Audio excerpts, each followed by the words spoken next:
Senator, one last question. Can I ask a question real quick? I'm over here. Sure. You mentioned Israel, and I'm over here to the side. Senator, right beside you. Here you go. Right here. Oh, okay. There you go. Yes, sir. You mentioned Israel. I remember right before we crushed Saddam Hussein's regime that he was paying $25,000 a family for a suicide bomber to disrupt Israel. Do you feel that Israel has reaped benefits because of our involvement into Iraq, and wouldn't that be worth it alone? I think they have reaped benefits, but could I just give you a little straight talk here? The famous philosopher Bill Russell, the center for the Boston Celtics, once said, when things go bad, things go bad.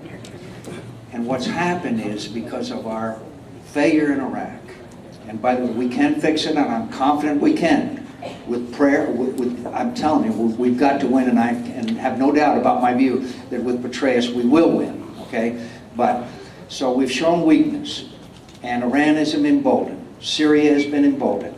The Hezbollah would never have attacked Israel and captured those Israeli soldiers if they hadn't been encouraged to do so by Iran.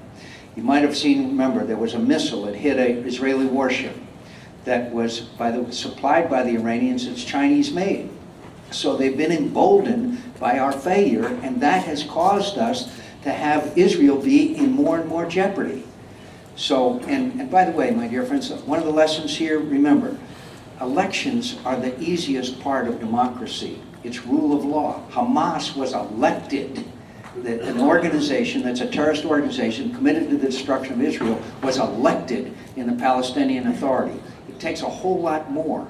It takes faith, it takes rule of law, it takes judges, it takes attacks on corruption, etc. So our failure in Iraq, a little straight talk, has endangered Israel more because it's emboldened these terrorist organizations, including the Iranians. My friends, this stuff about we're going to go to war with Iran or not, the question should have been, why are the Iranians exporting into Iraq weapons that are killing Americans? And the first question was, well, George Bush wants to go to war.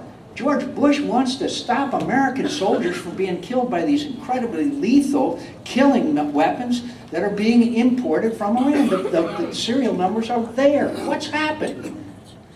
My friends, Israel needs you. America needs you. Thank you for all you do. God bless you.